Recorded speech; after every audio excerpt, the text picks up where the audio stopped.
चार युग में कैसे हुई लड़ाई, क्यों भगवान शिव को करना पड़ा न्याय, ये कहानी बहुत ही रोचक है। दोस्तों, वीडियो शुरू करने से पहले एक छोटा सा निवेदन है कि कमेंट में हर हर महादेव अवश्य लिखें। ये कहानी है सतयुग, त्रेता, द्वापर और कलयुग, चार युगों की। एक समय की बात है, चारों युग यानी चारों भाई एक साथ बैठे हुए थे। तब आपस में चारों में वाद विवाद होने लगता है। सतयुग, त्रेता, द्वापर और कलयुग चारों एक साथ बैठे हुए विवादों में उलझने लगे। सबसे पहले सतयुग कहने लगा कि अरे मूर्खों, तुम सब मुझसे छोटे हो, तुम मेरी बराबरी कैसे करने लगे। जब त्रेता युग ने यह बात सुनी तो कहने लगा कि तुम सबसे बड़े कैसे हो सकते हो, तुम सब में सबसे बड़ा तो मैं हूं, मैं ही सर्वश्रेष्ठ हूं, तुम मुझसे सर्वश्रेष्ठ नहीं हो सकते। तब तक द्वापर युग बोल उठा कि तुम सर्वश्रेष्ठ कैसे हो सकते हो, तुम सभी में श्रेष्ठ तो मैं हूं, तुम्हारा श्रेष्ठ होने का तो प्रश्न ही नहीं उठता। तब तक कलयुग कहने लगा कि तुम तीनों श्रेष्ठ बन रहे हो, परंतु हकीकत तो जानते ही नहीं, वास्तविकता में श्रेष्ठ तो मैं हूं। इस तरह से चारों युग आपस में झगड़ने लगे। तब चारों युगों ने फैसला किया कि हम आपस में फैसला नहीं कर सकते कि हम में से कौन बड़ा है, कौन सर्वश्रेष्ठ है। इसका फैसला तो भगवान भोलेनाथ करेंगे। चलिए वहां चलते हैं। भोलेनाथ ही आदि और अनंत है। चलिए उन्हीं के पास कैलाश पर चलते हैं। वही हमें बताएंगे कि हम में कौन बड़ा है और कौन छोटा है। इसका निर्णय स्वयं भगवान शंकर करेंगे, इसका निर्णय हम नहीं कर सकते। चारों युगों ने मिलकर योजना बनाई कि चलिए कैलाश पर चलते हैं। चारों युग कैलाश पर्वत चले जाते हैं। जब वह कैलाश पर्वत पर पहुंचते हैं तो द्वारपाल उन्हें रोक लेते हैं। द्वारपाल कहते हैं कि तुम चारों कौन हो और कहां जा रहे हो।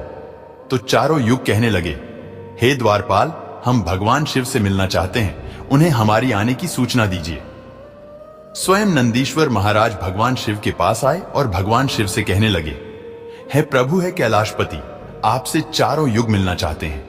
भगवान शिव कहते हैं कि जाओ, उन्हें सम्मान सहित हमारे समक्ष ले आओ। भगवान नंदीश्वर चारों युगों को लेकर पहुंच जाते हैं भगवान शिव के पास। भगवान शिव ने चारों को सम्मान सहित अपने दरबार में बैठाया। चारों लोग भगवान शिव को प्रणाम करते हैं। तब भगवान शिव ने चारों युगों से कहा कि आप सभी का हमारे दरबार में, हमारे कैलाश पर स्वागत है। कहो, तुम्हारे आने का क्या कारण है। तुम तो स्वयं ही कालचक्र हो, तुम तो स्वयं ही समय हो, फिर ऐसा क्या कारण है कि तुम्हें हमारे पास आना पड़ा। चारों युग कहते हैं कि हे सृष्टि के रचयिता, हे भगवान शिव, हम चारों में विवाद खड़ा हो गया है और हम उस विवाद का समाधान नहीं कर पाए, इसीलिए हम आपके पास आए हैं। अब हम आपसे निवेदन करते हैं और गुहार करते हैं कि हे भगवान, आप ही हमारा फैसला करें, आप हमारा न्याय करें और हमें बताएं कि हम चारों में सबसे बड़ा कौन है, हम चारों में सर्वश्रेष्ठ कौन है। भगवान शिव कहते हैं कि इसका फैसला तो तब होगा जब आप चारों अपना अपना फैसला सुनाएंगे। तब भगवान शिव सतयुग से कहते हैं कि हे सतयुग, तुम बताओ, तुम कैसे बड़े हो। तुम अपने आप को सर्वश्रेष्ठ बताने की कोशिश कर रहे हो, लेकिन वो कैसे, यह मुझे बताओ। तब भगवान शिव से सतयुग कहता है कि देखिए प्रभु, मेरी आयु सबसे ज्यादा है, मैं 17 लाख वर्ष का हूं और अन्य युग हमसे तो बहुत छोटे हैं, इसीलिए मैं इन सभी से लंबी आयु का हूं। तब तक कलयुग बोल उठा, कहने लगा कि हे प्रभु, मैंने तो यही सुना है कि व्यक्ति कभी आयु से बड़ा नहीं होता, व्यक्ति तो गुणों से बड़ा होता है। भगवान शिव ने कलयुग की दलील को माना और सतयुग से कहा कि सतयुग, तुम इस तरह तो बड़े नहीं हो सकते। सतयुग कहने लगा कि हे प्रभु, मेरे युग में जो व्यक्ति हुए वो बड़े ही बलवान हुए, बड़े ही पराक्रमी हुए, वे पृथ्वी को उठा ले जाए, ऐसे पराक्रमी और बलवान थे। और मेरे राज्य में भगवान श्री हरि विष्णु ने कई अवतार लिए। देखिए, प्रभु नरसिंह अवतार मेरे ही काल में हुआ, वराह अवतार मेरे ही काल में हुआ, मत्स्य अवतार मेरे ही शासनकाल में हुआ। तब तक त्रेतायुग बोल उठा, नहीं प्रभु, श्री हरि विष्णु के अवतार होने से सतयुग बड़े नहीं हो सकते हैं। प्रभु अवतार तो मर्यादा पुरुषोत्तम श्री राम का मेरे काल में भी हुआ था, जिन्होंने संसार को मर्यादा का पाठ सिखाया। और अगर बलवान की बात करते हो तो कुंभकर्ण जैसे योद्धा, राम रावण जैसे योद्धा मेरे शासन काल में भी हुए। हे प्रभु, इस तरह से सतयुग बड़ा नहीं हो सकता, तो फिर इन सब में बड़ा तो मैं हूं। जब यह बात द्वापर युग ने सुनी तो द्वापर युग कहने लगे कि हे प्रभु, दोनों बड़े बन रहे हैं, परंतु ये दोनों बड़े कैसे हो सकते हैं। देखिए प्रभु, आप जानते हैं कि जब मेरा शासन काल आया तो मेरे काल में तो भगवान श्री कृष्ण जैसे अवतार पैदा हुए जो कि 16 कलाओं से संपूर्ण परब्रह्म परमेश्वर थे, जिन्होंने विराट रूप दिखाया। वैसा विराट रूप तो साक्षात भगवान विष्णु भी नहीं दिखा सकते। हे भगवंत, अगर योद्धाओं की बात करते हैं तो मेरे शासनकाल में बड़े बड़े योद्धा कर्ण, एकलव्य, गुरु द्रोण, जरासंध, भीष्म पितामह और अर्जुन, भीम, युधिष्ठिर, नकुल, सहदेव मेरे ही शासनकाल में हुए थे। प्रभु बलराम स्वयं मेरे ही शासनकाल में हुए थे। तो बताइए प्रभु की मेरे शासनकाल में कौन सा योद्धा इनके योद्धाओं से कम था? हे प्रभु, इन सब में तो मैं बड़ा हूं। तब तक कलयुग बोल उठा। कलयुग कहता है कि हे प्रभु, मैं इनकी बातें मान लेता हूं। इनके शासनकाल में जो भी योद्धा हुए, जो भी अवतार हुए, उनमें कई कमजोरियां पाई गई थीं, और जिनके शासनकाल में कमजोरी वाले मनुष्य हो वो सर्वश्रेष्ठ कैसे हो सकता है? कलयुग कहने लगा कि नहीं भगवान, मेरा शासनकाल सबसे अच्छा है। मेरे युग में व्यक्ति के भोग विलास के लिए कई सुविधाएं हैं। अच्छे अच्छे और नई नई तकनीकों से परिपूर्ण मेरा युग, मेरा शासनकाल सभी में सर्वश्रेष्ठ है। जब भगवान शिव ने चारों युग, सतयुग, त्रेता, द्वापर और कलयुग की वाणी सुनी, चारों के उत्तर सुने, चारों की बहस सुनी, तो भगवान शिव अपने मन में विचार करने लगे और सोचने लगे कि इनका फैसला कैसे किया जाए। पास में ही माता पार्वती बैठी थी। माता पार्वती कहती है कि हे प्रभु, अगर आप ही इनका फैसला नहीं कर पाए तो फिर इनका फैसला कौन करेगा? फिर तो चारों भाई आपस में ही मर जाएंगे। हे महादेव, इसीलिए आप ही इनका फैसला कीजिए। सभी देवता मिलकर भगवान शिव से कहने लगे कि हे भोलेनाथ, आप ही इनका फैसला करें, नहीं तो चारों युग अगर आपस में लड़ने लगे तो फिर क्या होगा? सृष्टि का कालचक्र रुक जाएगा, समय का प्रवाह रुक जाएगा। भोलेनाथ, आप ही कुछ कीजिए। भगवान शिव कहते हैं कि ठीक है, मैं समस्त गणों की बात मानता हूं, मैं इन चारों युगों का फैसला करूंगा। भगवान शिव ने चारों लोगों से कहा कि चलो ठीक है, मैं तुम चारों की परीक्षा लूंगा और जो परीक्षा में सफल हुआ वही सबसे बड़ा होगा। सतयुग बोल उठा कि है भगवंत, आप जो चाहे वह परीक्षा ले लीजिए, लेकिन सबसे बड़ा तो मैं ही रहूंगा। कलयुग कहता है, हे प्रभु, हम भी परीक्षा देने के लिए तैयार है, आप तो बस परीक्षा लीजिए। चारों युग परीक्षा देने के लिए तैयार हो जाते हैं। भगवान शिव ने 100 टन वजन का एक लोहे का परसा लिया और कैलाश पर्वत के नीचे एक तलहटी में रख दिया और उस परसा के पास में ही एक चावल का ढेर लगा दिया। भगवान शिव ने चारों युगों को बुलाया और कहा कि तुम चारों की परीक्षा अभी हो जाएगी। भगवान शिव सतयुग से कहते हैं कि सतयुग, मेरे 500 गण यहां बैठे हैं और इस परसा में रखे हुए चावल को बनाना है, तो इन चावलों को तुम्हारे युग का व्यक्ति ही बनाएगा और मेरे यहां जितने गण हैं वो सब भोजन करेंगे। भगवान शिव कहते हैं कि हे सतयुग, तुम तुम्हारे युग का व्यक्ति बुलाओ और उसे भोजन बनाने के लिए भेज दो। हम सभी लोग यहां खड़े होकर देख रहे हैं। जब भगवान शिव की बात सतयुग ने सुनी तो एक बहुत बड़ा बलवान योद्धा सतयुग ने बुलाया और कहा कि जाओ बेटे, इस परसा में चावल बनाओ और बना करके भगवान शिव के इन सभी गणों को भोजन कराओ। अपने महाराज का आदेश सुनकर के सतयुग का आदमी चलता है और वहां आकर के देखता है कि उस परसे का भार 100 टन से ऊपर है, हजारों मन से ऊपर का परसा है। पर वह तो सतयुग के युग का व्यक्ति था, वह बड़ा ही बलवान था। उसने एक बहुत बड़ी भट्टी खोदी। भट्टी खोदने के बाद पेड़ों को तोड़ करके लाया और उसने अग्नि जलाई। अग्नि जलाने के बाद परसे को एक हाथ से उठाया और उठा करके भट्टी पर रख दिया और चावल उठाया और परसा में डाल दिया, पानी डाल दिया और चावल बना दिया। जब बहुत विशाल परसा में चावल बन गए तो उस व्यक्ति ने, जो सतयुग का था, समस्त गणों को बैठाया, पत्तल दिया और चावलों से भोजन करा दिया। अपना कार्य पूरा करके वह अपने मालिक सतयुग के पास आया और कहने लगा कि हे प्रभु, मैं जा रहा हूं, अब मेरा काम हो गया है। भगवान विष्णु और अन्य लोग यह सब देख रहे थे। फिर भगवान शिव त्रेतायुग से कहते हैं कि हे त्रेता, तुम अपने युग के व्यक्ति को भेजो और यह परसा जो रखा हुआ है इसे मैं अपनी माया से हटा देता हूं और इसी के समान दूसरा परसा बना देता हूं। अब तुम अपने युग के व्यक्ति से इस चावल को बनवाओ और मेरे 500 गणों को भोजन करवाओ। तो त्रेता युग ने कहा कि ठीक है प्रभु, जैसी आपकी आज्ञा। त्रेता युग ने भी अपना एक महान योद्धा कुंभकर्ण जैसा बलवान प्रकट किया और उसको आदेश दिया कि जो तलहटी में नीचे हजारों टन का परसा रखा हुआ है, इसमें हजारों मन जो चावल रखा है उसे बनाना है, पकाना है, और जब चावल पक करके तैयार हो जाएं, तो इन 500 गणों को खाना खिलाना है। त्रेता युग का व्यक्ति भी बड़ा ही बलवान था। वह उस परसे के पास आया, पास में एक भट्टी खोदी और उस परसे को दोनों हाथों से उठा करके भट्टी पर रख दिया और ऊपर से रखने के बाद अग्नि जलाई और अग्नि जलाकर उसमें चावल डाला, पानी डाला, चावल पक करके तैयार हो गए। त्रेता युग के व्यक्ति ने जो भगवान शिव के गण थे उन सबको खाना खिलाया और भोजन करने के बाद सभी गण वापस कैलाश पर्वत पे आ गए। भगवान शिव ने फिर अपनी शक्ति से उस परसे को हटा दिया। अब भगवान शिव द्वापर युग से कहते हैं कि द्वापर, ये दोनों युग अपनी अपनी परीक्षा दे चुके हैं, अब तुम्हारी बारी है। देखिए, इनता ही बड़ा परसा उस तलहटी में दिखाई दे रहा है और हजारों मन चावल रखे हुए हैं और तुम्हें मेरे 1500 गणों को भोजन कराना है।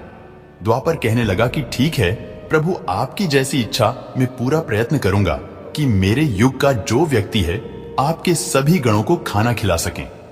वहां पर द्वापर युग ने भी एक भीम जैसे अवतार वाला बड़ा ही ताकतवर बलवान व्यक्ति को बना करके खड़ा कर दिया और उससे कहा कि जाइए, देखिए तलहटी में परसा रखा हुआ है, वहां रखे परसे में उस चावल को बनाना है और बनाकर इन सभी गणों को भोजन कराना है।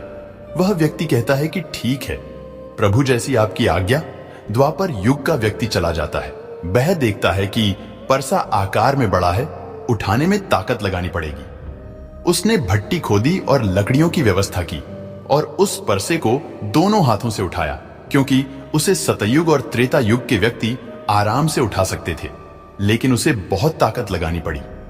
पूरी ताकत लगाकर उसने उस परसे को उठाया और उठा करके जैसे तैसे खींचकर नीचे अग्नि जलाई और उसमें चावल डाल दिए और जब चावल पक गए तो भगवान शिव के उन सभी गणों को भोजन कराया।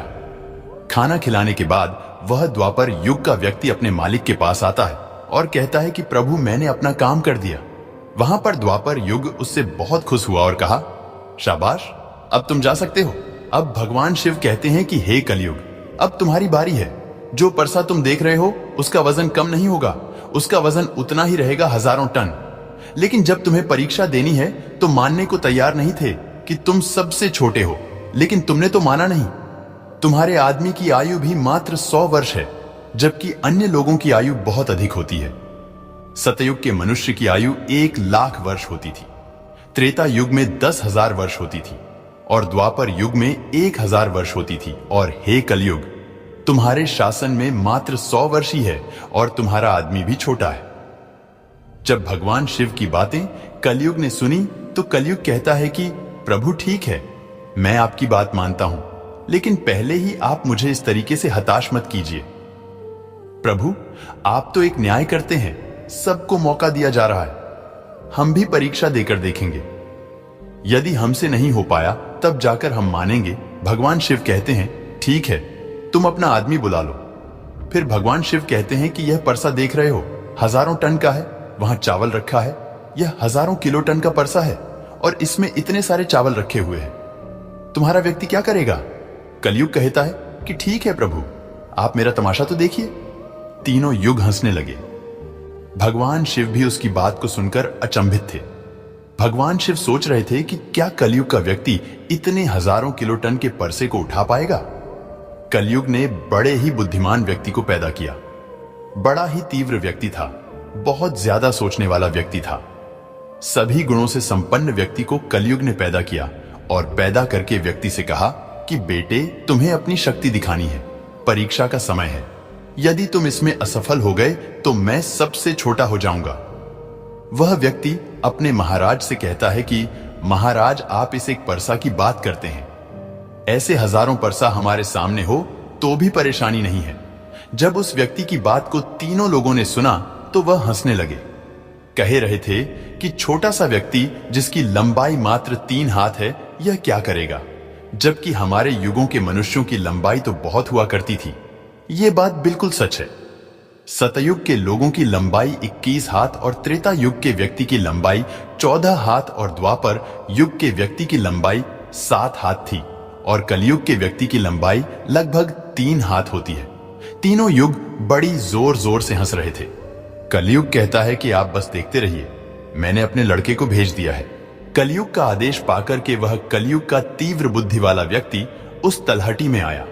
तलहटी में आकर उसने देखा कि परसे का वजन तो बड़ा ही विशाल है, मैं इसे उठा नहीं पाऊंगा।